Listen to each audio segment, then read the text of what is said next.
Leitura 159, Salmos, 11 a 15, Projeto 365, 8 de junho de 2023. Salmos, 11. Por motivo de segurança. Davi foi várias vezes forçado a fugir. Ser um rei ungido por Deus não o tornou imune à injustiça e ao ódio dos outros.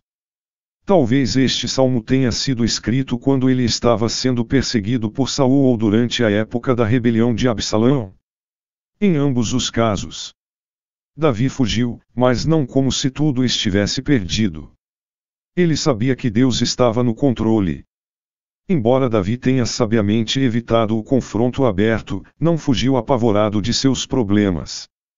Davi parece dirigir-se aos que o aconselhavam a fugir de seus inimigos. A fé que Davi possuía foi drasticamente contrastada com o medo dos seus conselheiros. A fé em Deus nos impede de perder a esperança e ajuda a resistir ao medo. Quando os fundamentos estiverem sendo abalados e você desejar esconder-se, lembre-se de que Deus ainda está no controle. Nada acontece sem o conhecimento e a permissão do Eterno. Deus não preserva os crentes de circunstâncias difíceis, ele prova tanto os justos como os ímpios. Para alguns, os testes de Deus são um fogo depurador, mas, para outros, um incinerador, algo que acarreta a destruição. Salmos, 12.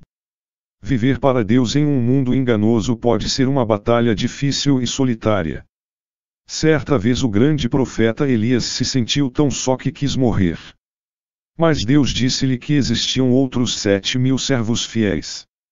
Nunca estamos sós em nossa batalha contra o mal.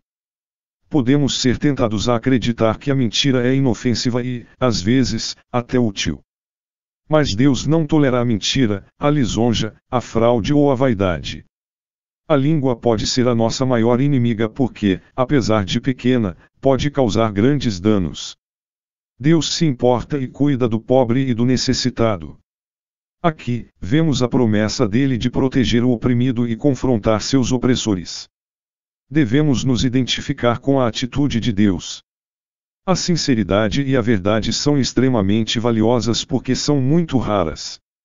Muitas pessoas são enganadoras, mentirosas, lisonjeiras, pensam que conseguirão o que querem por meio do engano.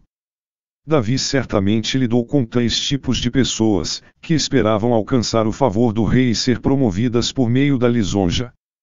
Quando sentimos que a sinceridade e a verdade estão quase extintas, temos uma esperança, a palavra de Deus. Então ouça cuidadosamente o que Deus fala. Salmos, 13. Às vezes tudo o que precisamos fazer é discutir um problema com um amigo para ajudar a colocá-lo sob uma perspectiva adequada. A expressão até quando consta 4 vezes nos primeiros 2 versículos, indicando a profundidade da angústia de Davi. Ele expressou seus sentimentos a Deus e encontrou forças para prosseguir. No fim do salmo, ele pôde expressar sua esperança e confiança em Deus. Davi frequentemente achou que Deus se mostrava lento para agir a seu favor. Muitas vezes sentimos essa mesma impaciência. Parece que o mal e o sofrimento seguem desenfreados, enquanto nos perguntamos quando Deus irá detê-los. Davi afirmou que continuaria a confiar no Eterno mesmo que a justiça de Deus demorasse. Salmos, 14. O verdadeiro ateu é nécio, porque ignora a evidência de que Deus existe, ou ímpio, porque se recusa a viver de acordo com a verdade divina.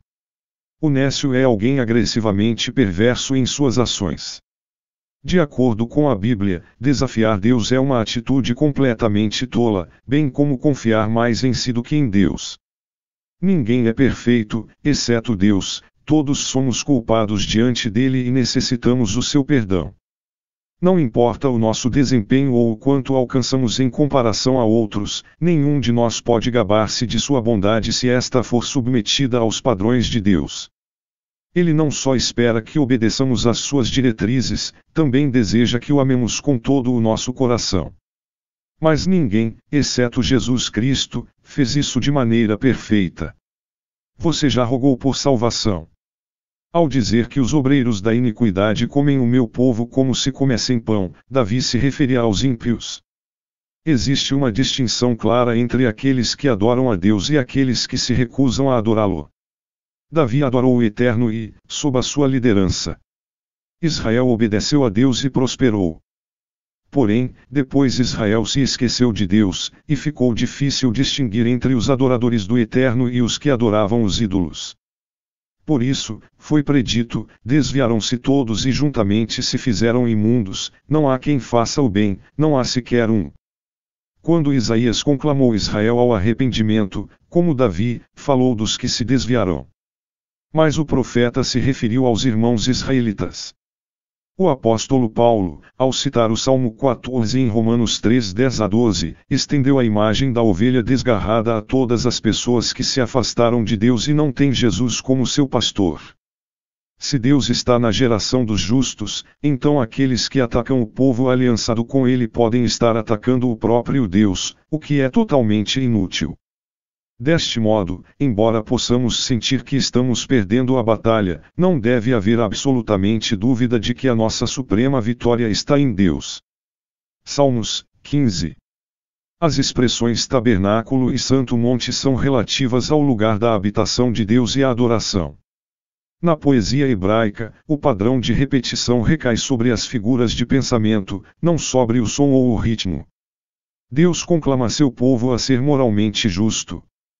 Neste salmo, há 10 princípios para determinar se estamos agindo de acordo com a vontade de Deus. Vivemos em meio a pessoas más, cujos padrões de vida e de moralidade estão desgastados. Os nossos não devem estar baseados nos dessa sociedade perversa, mas nos princípios que Deus estabeleceu em sua palavra. As palavras são puldarussas, e o modo como você as usa interfere em seu relacionamento com Deus. Talvez nada identifique tanto os cristãos como a sua habilidade de controlar a fala dizendo a verdade, recusando-se a caluniar e mantendo a sua palavra. Cuidado com o que você diz. Para obter mais informações sobre a importância de controlar a língua, leia Tiago 3, 1-12. Embora a cobrança de juros em caso de empréstimos para estrangeiros fosse permitida, Deus era contra os judeus cobrarem juros e obterem lucro por meio de empréstimos a seus companheiros necessitados. Os juros só eram permitidos para fins comerciais, desde que não fossem exorbitantes. Algumas pessoas estão tão obcecadas pelo dinheiro, que mudam os padrões e o estilo de vida designados por Deus a fim de conseguir riquezas. Se o dinheiro exerce esse fascínio sobre você, algo deve ser feito para libertá-lo, a fim de que não sejam causados danos a outras pessoas e o seu relacionamento com Deus não seja destruído.